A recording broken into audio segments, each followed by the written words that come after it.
Bueno, llegamos al punto de la publicidad de los derechos reales. En esto vamos, quisiera, digamos que vayamos relacionando con los conceptos anteriores. En derechos reales, chicos, todo se relaciona como en cualquier materia del derecho. Entonces, en esto les sugiero que cada tema que se estudia tiene que ir siendo relacionado con el que viene, ¿sí? Esto les va a servir y sobre todo en esta, como les digo, en esta materia que tiene bastante técnica jurídica, tiene mucho código y todos los institutos se relacionan entre sí. Por eso el programa está ordenado en ese sentido, ¿sí? En la unidad 1 vemos los conceptos generales, teoría general, y bueno, por ahí puede resultar un poco abstracta porque luego cuando desarrollamos posesión y cada uno de los derechos reales vamos a poder comprender y poder, digamos, relacionar todo esto, ¿sí? Por ejemplo, cuando estudien posesión, el estudio de la posesión que es medular en esta materia, se relaciona con todos y cada uno de los derechos reales, ¿sí? Bueno, habíamos dicho cuando estudiamos las teorías que explican, digamos, los derechos personales y los derechos reales, que en los derechos reales sí aparece, digamos, un sujeto pasivo. ¿Por qué? Porque el derecho real entraña, es un derecho subjetivo y por ende entraña una relación jurídica que supone relaciones entre sujetos y no con cosas, ¿sí? Y habíamos visto la figura de este sujeto pasivo universal que tiene la obligación genérica de respetar esa conexión jurídica interna que llamaba el doctor López de Zavalía del sujeto en relación con la cosa, ¿sí? Un tercero. Y habíamos visto también en una nota interesante, digamos, al código que les había sugerido su lectura en los audios que pasé, que para que un derecho pueda ser respetado debe ser conocido por terceros. En materia de derechos personales la situación es diferente. ¿Por qué? Porque tenemos un sujeto pasivo determinado en una relación jurídica que tiene el carácter de relativa, opuesta a lo absoluto del derecho real, y por lo tanto el que tiene que estar, digamos, eh, entre quienes se opone, digamos, a la relación jurídica, entre las partes intervinientes en el acto, sujeto activo y sujeto pasivo o sujeto acreedor y sujeto deudor. Entonces, la publicidad tiene que ver en los derechos reales con este carácter absoluto, ¿sí? ¿Y qué es la publicidad? Vamos a comenzar diciendo que la publicidad es exteriorización de situaciones jurídicas reales. ¿Y para qué las exteriorizo? ¿Para qué las muestro? ¿Y cómo las muestro a las relaciones jurídicas reales? ¿A los efectos de qué? De que posibilitando su cognoscibilidad por los terceros interesados le pueda serles oponible. ¿Qué significa este juego de palabras? Y que la toma, digamos, también el doctor Padilla en un libro muy pequeño, digamos, y que tiene bastante profundidad en sus conceptos, es decir, el libro de las acciones de derecho registral inmobiliario. Es decir, que la publicidad no es conocimiento en sí mismo, sino que la publicidad implica exteriorización, es decir, mostrar una relación a los efectos de que yo posibilite a terceros el conocimiento de esa relación. Vale decir que del otro lado, si miro al tercero, el tercero tiene herramientas, ¿sí?, que le otorga la propia ley y necesita frente con esas herramientas tener una conducta diligente cuando deba contratar para poder conocer esa situación jurídica real que se quiere exteriorizar. Entonces, y la razón de ser y la necesidad de esta publicidad está dada por esto que decíamos del carácter absoluto de estos derechos. Esta nota que les mencionaba recién, que es la nota al artículo 577 del Código de Vélez, que anoten ustedes ahí si tienen un cuadernito, que quiero que la lean a esa nota. Esa nota dice que por la naturaleza de las cosas, por una simple operación lógica, por un sentimiento espontáneo de justicia, por el interés de la seguridad de las relaciones privadas a que se liga la prosperidad general, como se quiera decir, se decide de inmediato que el derecho real debe manifestarse por otros caracteres, por otros signos que no son los del derecho personal, y que esos signos deben estar tan visibles, tan públicos cuanto sea posible. No se concibe que la sociedad esté obligada a respetar un derecho que no ha conocido. Vale decir entonces que esta nota al 577 nos dice que este derecho real, por tener un carácter absoluto, debe ser dado a conocer a los terceros, ¿sí? Y que el código debe establecer, ¿sí?, un sistema para que se hagan visibles y para que esos terceros puedan respetar, y además por una cuestión de seguridad privada, donde los terceros que necesiten contratar, ¿sí?, puedan tener la seguridad de que no va a existir luego, digamos, alguna controversia de derechos, porque realmente está contratado con quien se dice titular. Acá también entra en relación, por eso le digo que todo se relaciona con el artículo 399 del Nemo Plus Iuri, que impide que una persona pueda transmitir un derecho que no tiene, digamos, o más allá del que tiene. Y cómo nosotros sabemos como terceros que vamos a contratar con alguien que realmente tiene ese derecho, ¿sí? ¿Cómo lo vamos a saber? A través, digamos, de este sistema de publicidad que ha organizado nuestro código. Esta cuestión de la publicidad ya viene desde el derecho romano. Si ustedes han estudiado derechos romanos y se acuerdan, ¿cuáles eran las instituciones, chicos? Bueno, acá yo me tengo que preguntar y responder sola, ¿sí? Porque no estamos sincronizados. Ustedes se acuerdan de la emancipatio, la iurisectio y luego la traditio. Todos eran actos. En la emancipatio era un acto que tenía, digamos, una formalidad solemne, donde se enajenaban inmuebles, se enajenaban hasta esclavos. En esa época los esclavos eran objeto de los derechos, en presencia de 5 testigos púberes, ¿sí? Para que los testigos pudieran, digamos, luego dar cuenta de la tradición, y la cosa debía ser entregada y el precio pagado. Luego se admitió, digamos, que se hiciera, que estas operaciones no se hicieran en presencia de la cosa, y simbólicamente, por ejemplo, si se enajenaba un inmueble, la persona que compraba, digamos, se le entregaba un terrón que estaba simbolizando la entrega de la cosa, y siempre en presencia de los testigos para que ellos pudieran, digamos, acordarse o pudieran testificar de la entrega de la cosa. ¿Por qué? Porque a través de los testigos podían decir lo que habían oído o lo que habían visto. Es decir, que de esa manera entraba, digamos, a jugar este principio de la publicidad. Vale decir que ya tenía sus antecedentes y luego se va perfeccionando con los distintos sistemas. Entonces, la función de la publicidad, y ahí sacamos una flecha, es la oponibilidad. ¿Y qué significa la oponibilidad? Es un concepto opuesto a lo que el artículo 1893 trae, que dice inoponibilidad. Vale decir, mi derecho no es oponible frente a tercero, ¿sí? O ese tercero, ¿sí?, podrá prevalerse de la falta de publicidad para proteger sus derechos. ¿Por qué? Porque si el titular de un derecho real no ha arbitrado los medios para dar publicidad a los terceros, ¿sí?, su derecho va a ser inoponible al tercero. Vale decir que frente al tercero interesado, que es aquel que tiene un interés legítimo en la existencia o no de ese derecho real, ¿sí?, no le va a ser oponible por la falta de publicidad. Ahora bien, ¿qué sistema ha definido nuestro código para esto? El sistema que ha adquirido el sistema que llama de la publicidad suficiente. ¿Y la publicidad cuándo es suficiente? Vamos a decir que el término suficiencia nos lleva a pensar en algo que alcanza, ¿sí? Ustedes cuando van a rendir un examen, si lo rinden oral, por ejemplo, en una mesa de libres, ¿sí?, ustedes dicen, bueno, por lo menos un 4, ¿sí? Ustedes van por el 4. ¿Por qué? Porque el 4 es suficiente o alcanza para que ustedes aprueben, ¿sí? Y si vamos a cursar una materia, decimos, bueno, si me saco 6 en el primer parcial, ¿sí?, me puedo sacar 5 en el siguiente, porque es suficiente. ¿Por qué? Porque 6 más 5, 11, dividido en 2, 5, 50, y con 6, ¿qué pasa? Aprueban o tienen la posibilidad, digamos, de promocionar la materia. Vale decir que el 4 y el 5 vienen a aparecer como notas suficientes a los fines de la aprobación, ¿sí? No significa que sea la mejor nota, chicos, no podemos aspirar a un 7 o a un 8, diría yo.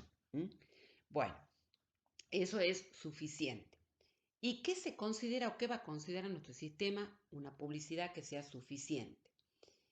Va a considerar, y ahí yo les inserté diferentes dibujitos, ¿sí?, suficiente la inscripción registral o la posesión según sea el caso. ¿Y según sea el caso de qué? ¿Sí? Ustedes han visto cuando hemos estudiado también teoría del título y el modo, por eso le digo que está todo relacionado, que hay diferentes, en la teoría del título y el modo, ¿sí? Aparecen, digamos, los conceptos estos de inscripciones. ¿Por qué? Porque las inscripciones registrales pueden ser de dos tipos. Pueden ser inscripciones declarativas o pueden ser inscripciones de tipo constitutiva. ¿Sí? Y también tenemos el caso de las cosas muebles, que no son registrables, donde no aparece el concepto de inscripción, ¿sí? Ni constitutiva ni declarativa, porque en las cosas muebles la aplicación de la adquisición, la transferencia, la constitución y modificación de los derechos reales tiene un régimen diferente. Nuestro código ha definido regímenes diferentes para las adquisiciones de inmuebles, de cosas muebles registrables y también de las cosas muebles. Y por ende, el sistema de publicidad, ¿sí?, frente a terceros de la adquisición de esos derechos también tiene un régimen diferente. ¿Qué se considera, vamos a decir, qué nos continúa diciendo el artículo? ¿Qué pasa si se trata de muebles registrables? Ahí hemos elegido la figura de ese auto. No tengo idea, chicos, de qué tipo de auto es. Lo ha elegido mi hijo, el que tiene 9 años. Mientras estaba haciendo la diapositiva, le digo, búscame un auto y me dice, mamá, este me gusta. Bueno, nos hagamos la ilusión con este auto. Yo de auto no sé nada, chicos, más que tengo que cargar la nafta, ¿sí? Y poner los cambios. De ahí ya no sé más nada de autos. Así que bueno, me ha parecido lindo. Ahí está el auto. Dice, en el caso de los automotores, nosotros hemos estudiado la teoría del título y el modo, ¿sí? Que el título está relacionado siempre con la causa fuente, ¿sí? Con ese acto jurídico que, estando revestido de todas las condiciones de fondo y de forma, es suficiente para hacer adquirir, transmitir, constituir o modificar derechos reales. En la teoría del título, si nos quedamos en el título, siempre vamos a estar hablando del campo, digamos, de obligacional. Pero el modo, en materias de automotores, el modo, a más de la tradición, está dado por la inscripción. ¿Y por qué está dado por la inscripción? Porque la inscripción en materia de adquisición de muebles registrables tiene, digamos, un efecto constitutivo. ¿Qué significa? Que el derecho real de que se trate, vamos a suponer el derecho real de dominio, nace dentro del registro. ¿Y qué significa que nace dentro del registro? Significa que la inscripción que se produce en el registro de este famoso formulario, ustedes van a haber escuchado decir el formulario 08 para transferencia de usados y el formulario 1 para inscripción inicial de automóviles 0 kilómetros, esa inscripción es la que produce la mutación jurídica real. Cuando es dueño, el señor este que ha comprado este auto modernoso que aparece acá, de última generación, cuando inscribe en el registro del automotor, ¿sí?, ese formulario 01 o ese formulario 08, vale decir que la inscripción es de tipo constitutiva porque constituye ese derecho, ¿sí? Y a su vez, como dice el artículo 1893, si el modo consiste en una inscripción constitutiva, la registración es presupuesto necesario y suficiente para la oponibilidad del derecho real. Entonces, ¿qué funciona acá como modo, digamos, o como mecanismo de oponibilidad del derecho real que yo tengo o que Juancito tiene sobre ese automóvil? ¿Sí? Precisamente la inscripción. Vale decir entonces que la inscripción figura como modo constitutivo y como un régimen previsto por la norma para la oponibilidad de los terceros. ¿Qué significa? Que frente a todos los terceros, el titular de ese vehículo va a ser la doctora Gutiérrez. Me encantó el vehículo, chicos, así que va a ser el ejemplo la doctora Gutiérrez, ¿sí? Y cualquier tercero, ¿sí?, que pretenda, digamos, un derecho sobre ese vehículo, podrá acudir a los registros del automotor, pedir un informe de dominio y el registro le va a informar a ese tercero que la doctora Gutiérrez es la titular de ese vehículo. Supongamos, digamos, que se pudieran producir conflictos, eso lo vamos a ver también en una de las unidades donde estudiamos reivindicación, ¿sí?, qué sucediera si entre el momento de la inscripción, ¿sí?, entre el momento de que se perfecciona el título, es decir, la doctora paga el vehículo y el momento que lo va a inscribir, ¿sí?, ese vehículo es enajenado a un tercero, ¿sí? En ese supuesto, ¿sí?, los dos vamos a concurrir, digamos, al registro y a ver quién inscribe, digamos, y se produce, digamos, ahí también una cuestión donde interviene la posesión, quién estuvo o no en posesión del vehículo, quién inscribió primero, bueno, una serie de cuestiones que no las vamos a introducir acá porque necesitamos otros conceptos para poder entenderlo. Pero lo que acá tiene que quedar en claro, qué funciona, digamos, dentro de como modo, digamos, de publicidad, la inscripción.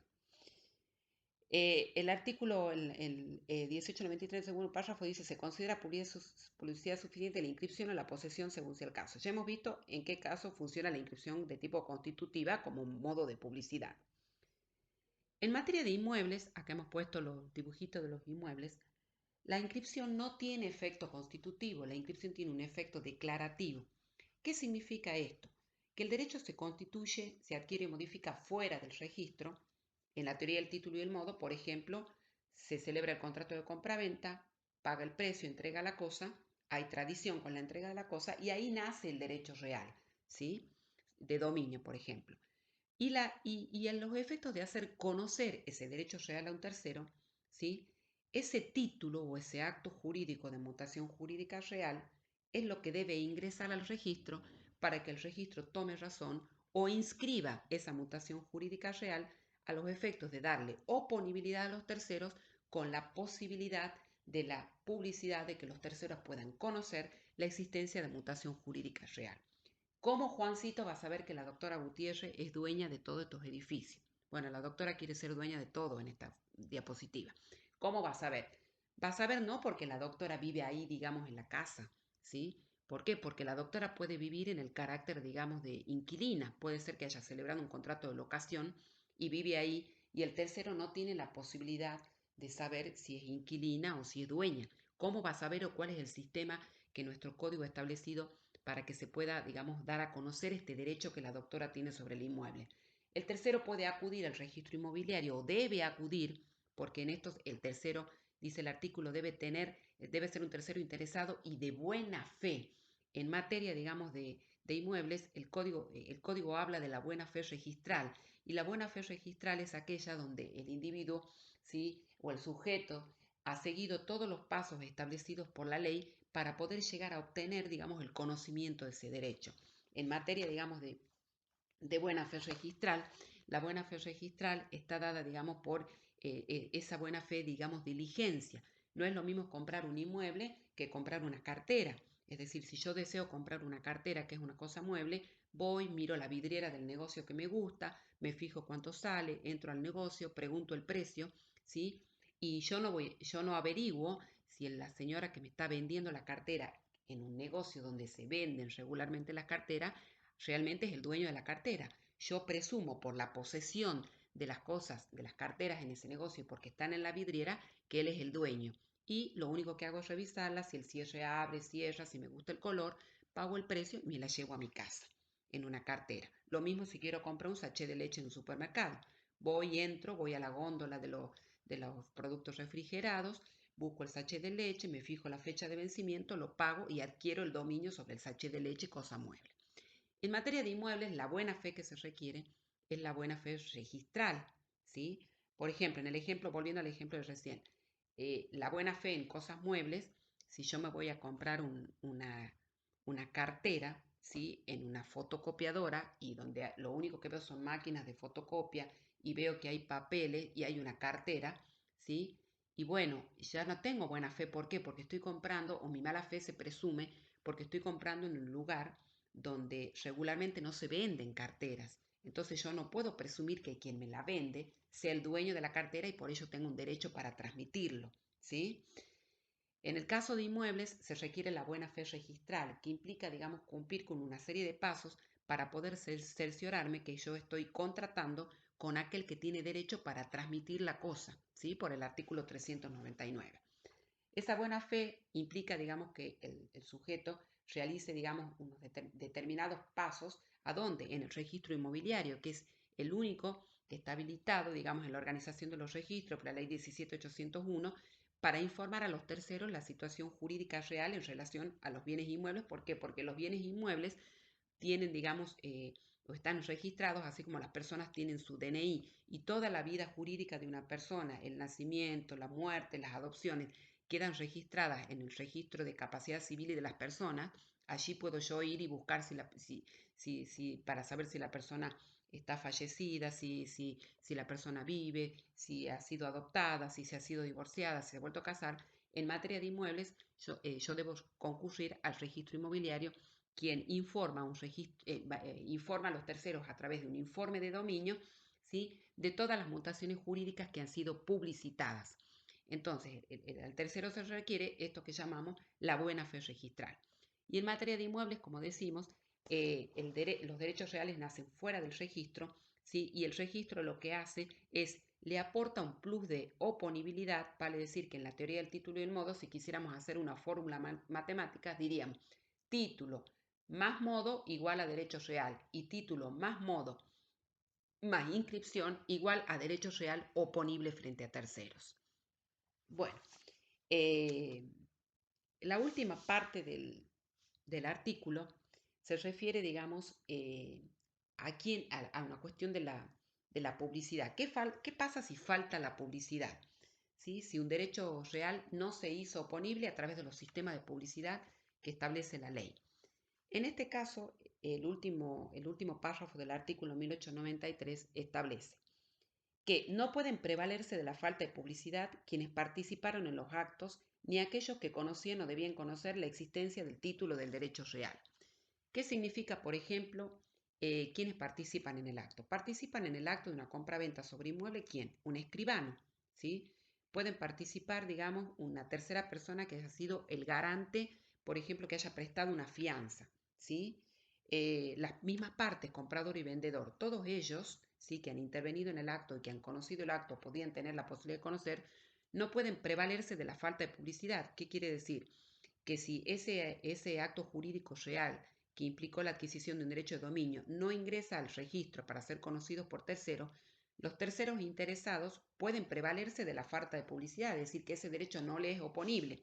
Y si luego un tercero adquiriera, digamos, derechos sobre ese inmueble y los mismos derechos y se produjera una colisión de intereses entre aquellos que adquirieron y entran a jugar otros principios que tienen que ver con quién entró en primero, en posesión o no de la cosa, que eso también lo vamos a ver después, a él sí le va a ser oponible, pero no le va a ser oponible esa falta de publicidad a quienes efectivamente conocieron, digamos, el acto. El escribano no puede decir que a él no le sea oponible porque él participó. El comprador no puede decir no me es oponible porque él participó del acto, como también esos terceros, como por ejemplo una tercera persona que haya participado garantizando el precio si la operación se hubiese hecho, por ejemplo, a plazo. Bueno, ¿qué pasa, digamos, en materia de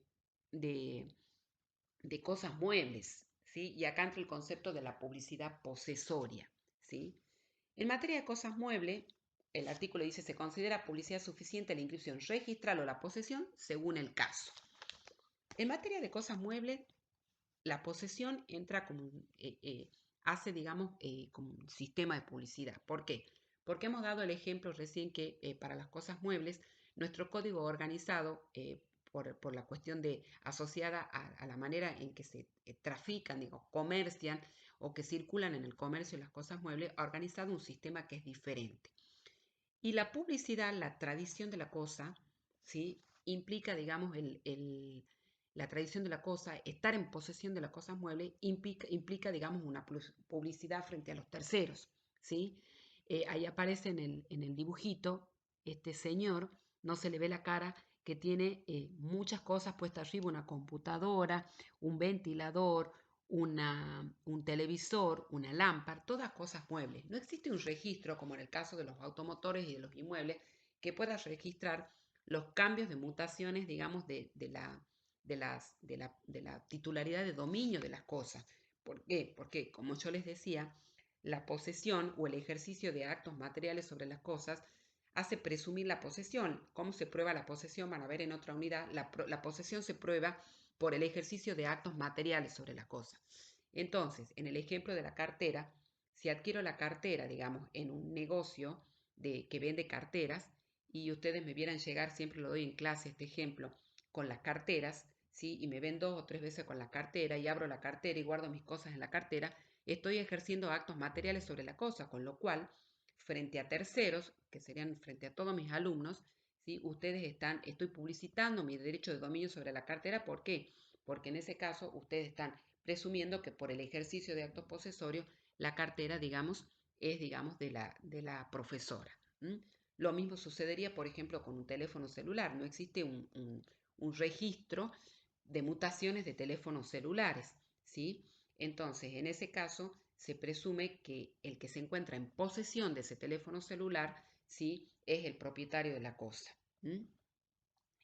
Por ejemplo, siempre les cuento en clase este ejemplo de la cartera. Si ustedes me ven llegar con la cartera, ¿sí? Y después de esa cartera, alguna de las chicas va a un show uno el fin de semana y la ve a la cartera, ¿sí? La chica, ¿qué es lo primero que va a pensar? Esa es la cartera de la doctora Florencia Gutiérrez, porque esa es la cartera con que viene a clase la doctora Florencia Gutiérrez, ¿sí? Entonces, es lo que decimos que en materia de cosas muebles, el modo suficiente, ¿sí? De publicidad estaría dado, digamos, por la posesión de las cosas. No existe en nuestro sistema un registro de accesión de posesión, va a decir que la posesión, como es un hecho que puede, digamos, mutar de minuto a minuto, de segundo a segundo, porque yo puedo venir con la cartera hoy y a lo mejor la vendo el fin de semana en el showroom y hoy me compro un libro y mañana se lo regalo a un colega y al regalarlo, que es una donación, implica un cambio de mutación, no existe, digamos, un registro que podría acceder a ese cambio de posesiones y que pudiera dar la seguridad jurídica que sí lo da el otro registro, los otros registros que se conforman en función de la naturaleza de los bienes, ¿sí? Igual que en el registro inmobiliario, digamos, puede aparecer como titular registral, ¿sí?